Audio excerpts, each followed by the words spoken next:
Okay, so now, Mark 14, we begin the crucifixion narrative. Mark 14, verse 1. Now the Passover and the feast of unleavened bread were only 2 days away, and the chief priests and the teachers of the law were looking for some sly way to arrest Jesus and kill him.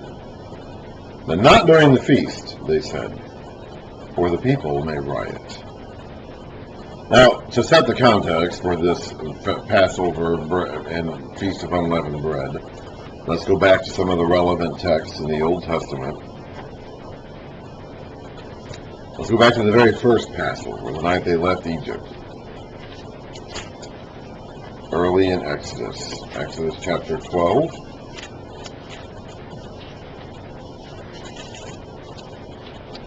Let's begin at the beginning of chapter 12 of Exodus.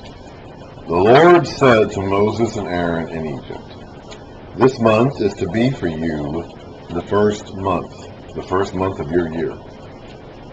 Tell the whole community of Israel that on the 10th day of this month, each man is to take a lamb for his family, one for each household. If any household is too small for a whole lamb, they must share one with their nearest neighbor, having taken into account the number of people there are. You are to determine the amount of lamb needed in accordance with what each person will eat. The animals you choose must be year-old males without defect, and you may take them from the sheep or the goats.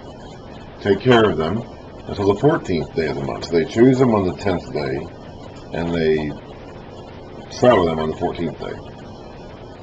Well, all the people of the community of Israel must slaughter them at twilight. Then they are to take some of the blood and put it on the sides and tops of the door frames of the houses where they eat the lambs. That same night they are to eat the meat of this animal they sacrificed, roasted over the fire, along with bitter herbs and bread made without yeast. Do not eat the meat raw or cooked in water, but roast it over the fire, head, legs, and inner parts. Do not leave any of it till morning. If some is left till morning, you must burn it. This is how you are to eat it, with your cloak tucked into your belt, your sandals on your feet, and your staff in your hand. Eat it in haste. It is the Lord's Passover." That was the very first Passover. The reason for eating it in haste, of course, was that they were supposed to be ready to leave. They didn't know they were going to leave that night. The call was going to come out that night that they were going to leave. The Lord, because he goes on to say that night, that same night, I'll pass through Egypt, right down on the firstborn. And when that happened, they were going to get the call to go, and they had to be ready to go at any time. So they needed to be ready to leave, dressed and ready to leave.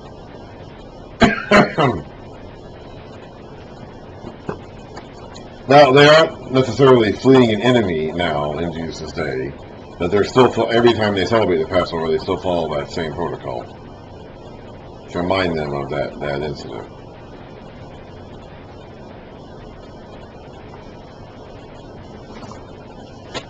After they're out of Egypt and they get more commands from the Lord, let's go to Leviticus 23. And it says this, because the Lord wanted them to continue doing that every year on the appointed day to remind them of their beginnings. Leviticus 23, he gives them the whole list of festivals they're supposed to celebrate every year. The Sabbath, of course, is every week, every day, the Sabbath day every week. And then the yearly festivals start in chapter 23, verse 4. These are the Lord's appointed feasts, the sacred assemblies you are to proclaim at their appointed times. The Lord's Passover, it has the list because it's the most important, begins at twilight on the 14th day of the first month, which we just got done reading about the very first Passover. Now, in Leviticus, that's already happened. In Exodus 12, they're being told to do it for the first time. They've already done it. Here in Leviticus, they've already done it. They're out of Egypt. They're gathered around the mountain, being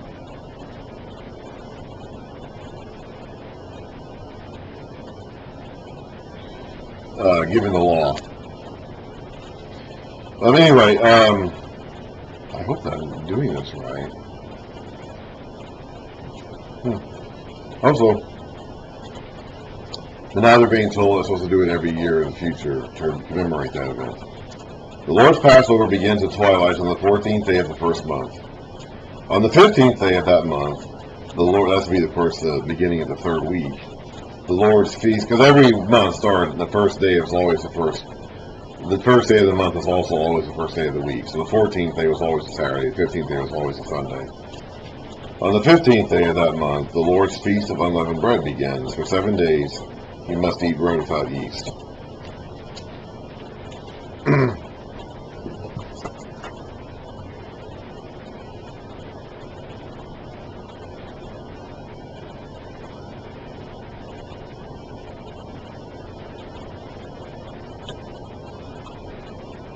Okay, so that sets the context for the events that they are going to celebrate. All Israel is going to be doing this, and the disciples are going to be doing this too.